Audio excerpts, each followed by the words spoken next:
Bueno, a ver, yo planteaba dos temas, ¿no? Uno tiene que ver con qué tan escépticos somos de los datos de la inflación y si representan lo que nos pasa en el bolsillo. ¿Querés que arranquemos por ahí? Dale. Mira, el índice de precios al consumidor es una canasta de bienes y servicios que ya está vieja. Se hizo en el año 2004, pasaron más de 20 años. ¿En qué consiste? Pues en su momento fueron a la casa, hicieron una encuesta y en las familias, y ustedes le preguntaban, bueno, usted, ¿cuánto gasta de lo que gasta en el mes? ¿Qué porcentaje gasta en carne? ¿Qué porcentaje gasta en viaje? ¿Qué porcentaje gasta en fiambres? En fin, todos los rubros que integran el índice de precios del consumidor y cada uno de los productos. Entonces, obviamente, si vos decís, bueno, el 10% en esto, el 5% en lo otro, etcétera, los tipos con eso después van a hacer el relevamiento y los aumentos que hay en la carne lo ponderan por la cantidad, por el porcentaje que tiene asignado en la canasta. Esa canasta quedó desactualizada. Hoy, por ejemplo, yo te decía carne vacuna. Argentina consume menos carne vacuna ahora que en el 2004, pero mucho menos.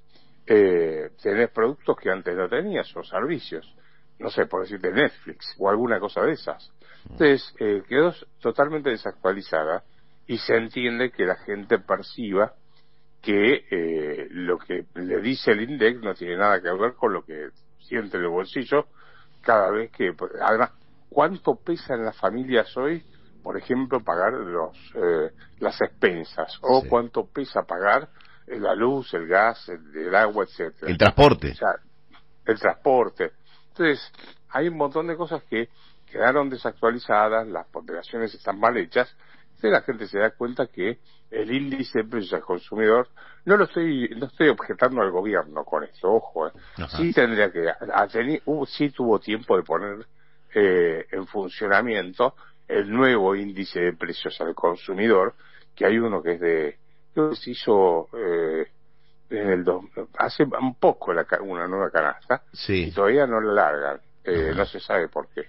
Pero bueno, el dato, la razón por la cual la gente percibe que gasta más o tiene un costo de vida mayor todos los meses que el que dice el INDEC es esa.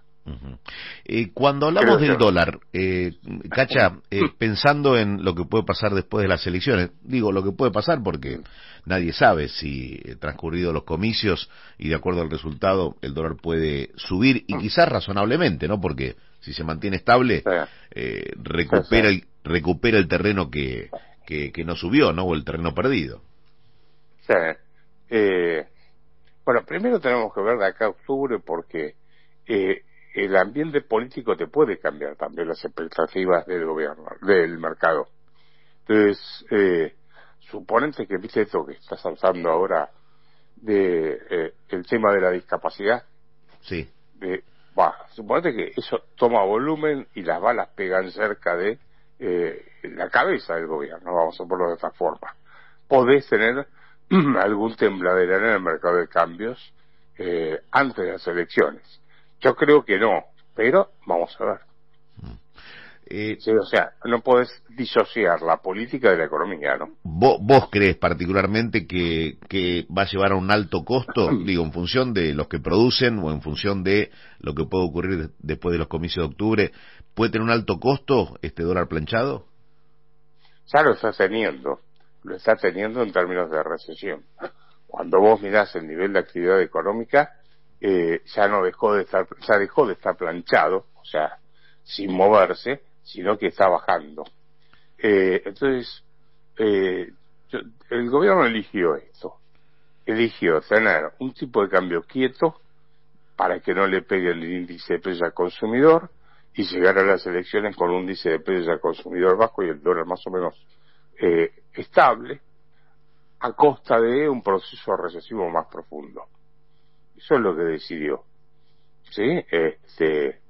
Y bueno, hay que ver si después de las elecciones insiste con eso o lo cambia.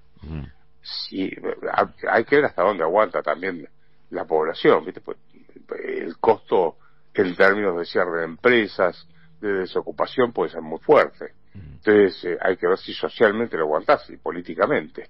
pero me parece que la estrategia es, sigo hasta octubre y después veo qué hago. Esto es, en mi opinión, Milei llegó con un discurso, y cuando vos ves que hace algo totalmente distinto a lo que dijo, ya entendés que llegó sin un plan directamente, ¿no? ¿A ese punto? Acordate que dijo que tenía 10.000 millones de dólares para dolarizar y que iba a dolarizar inmediatamente y que iba a cerrar el Banco Central. Ni dolarizó, los 10.000 millones de dólares nunca aparecieron, y el Banco Central hoy es una secretaría del Ministerio de Economía. Toma el caso de que no, antes subir un impuesto se cortaba el brazo, y subió el impuesto al país, ni bien llegó, del 7,5 al 17,5, repuso el impuesto a las ganancias para la cuarta categoría, que él mismo había votado para que se anulara o se eliminara cuando era diputado. Llegó y lo repuso, multiplicó por 7 el impuesto a los combustibles. Entonces, yo miro, acordate que decía que no, los precios eran libres y que nadie se podía meter, se regula el precio del dólar todo el tiempo, intervienen en el mercado de cambio de futuro, usan la tasa de interés, el Banco Central, que lo iban a eliminar, obliga a los bancos a mantener inmovilizados el 50% de los depósitos que recibe para que no se vayan al dólar. O sea, es un Milei anarcocapitalista en el discurso y un Milei intervencionista en la realidad, ¿no? En todos los días. Ahora, Roberto, si paramos la pelota y Sí. te pregunto, ¿sí? ¿Estamos mejor o peor hoy que en diciembre de 2023? ¿Qué me decís? Como economista y como ciudadano también, ¿no? Vos tenés tus cuentas, tenés que pagar las cosas que pagamos todos. Bueno, en diciembre del 2023, esa era, vos decís, con el masismo o con el gobierno anterior o con este, ¿cómo estamos? Si estamos mejor. Sí, hoy, ¿cómo estamos? Y ahí habría que hacer una encuesta, ¿no? Y preguntarle a la gente. Yo con el masismo el kirchnerismo, obviamente, bueno, vos sabés que nunca fui kirchnerista, ¿no? Hizo un verdadero desastre. Ahora, ¿cuánto mejoró la economía? Pregunto yo, ¿no? Desde que está Milei. Y yo te diría que más allá de la libertad de precios, que no hay más control de precios al estilo en Moreno, mucho más cambio no tuviste, ¿no? No, a ver, porque lo del déficit fiscal, yo te diría que también es para el debate. Cuando ellos no incluyen los números o los intereses de todos estos bonos de las LECAPs, BONCAPs y demás, cuando vos los incluís dentro del resultado fiscal, tenés un déficit financiero bastante importante. Entonces, te diría que es para debatir, y para ponerlo, la verdad que esa pregunta nunca me la hago, ¿no? O sea, yo veo cómo viene la cosa ahora, pero obviamente que no quiero, a ver, esa es la razón por la cual me presento, te digo la verdad. Porque me cansé de tener que optar entre un proyecto autocrático de kirchnerista o un proyecto también de tendencia autocrática del mileísmo. Por eso aceptaste la convocatoria, claro, o la propuesta obvio. de ser candidato. ¿Sabes? A ver, siempre cada vez que había elecciones me llamaban, eso trataba de ayudar, pero no me presentaba.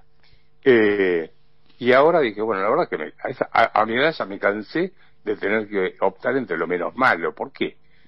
¿Por qué tiene que ser o los insultos, el robo de el kirchnerismo más la prepotencia, o la prepotencia de Milei, y ahora aparecen los casos de corrupción?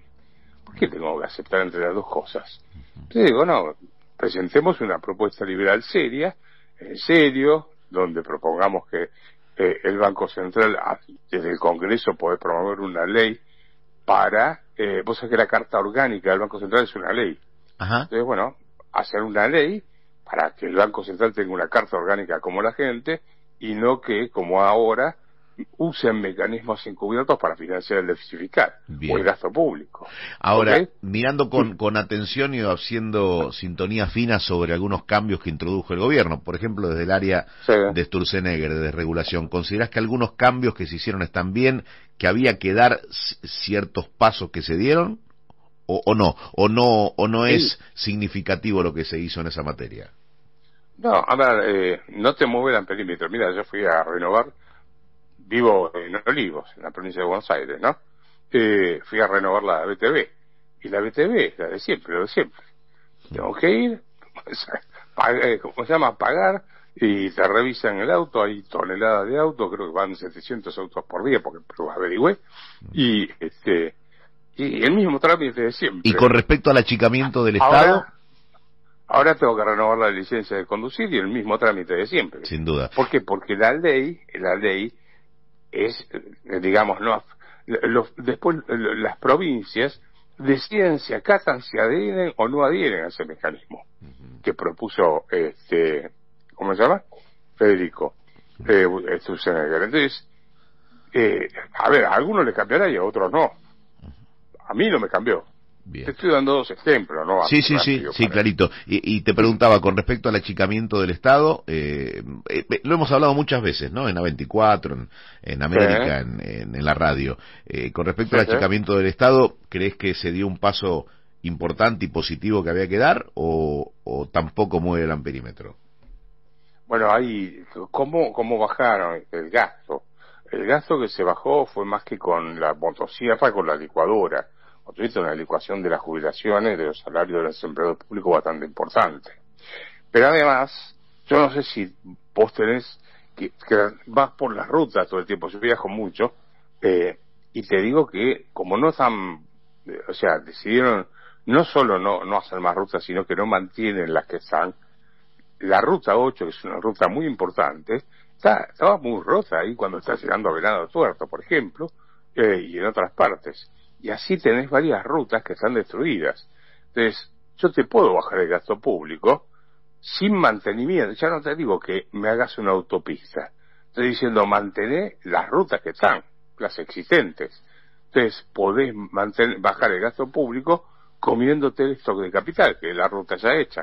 No la mantenés y en un momento o nos matamos todos o no la vas a poder usar, una de dos. Bien. La última, el presidente dijo que a mitad de 2026 la inflación va a estar de alguna manera pulverizada o va a ser parte del pasado. ¿Qué pensás?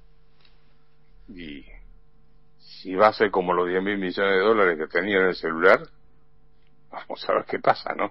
¿Te acordás de eso?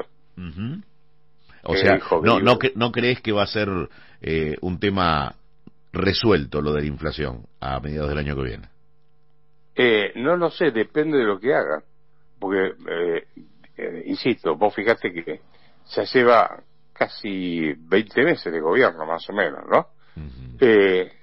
Cuando se puso la convertibilidad, a los 8 meses la tasa de inflación estaba en el 0,4% mensual, a los 8 meses, y Milei todavía está rondando el 2%, después de 20 meses.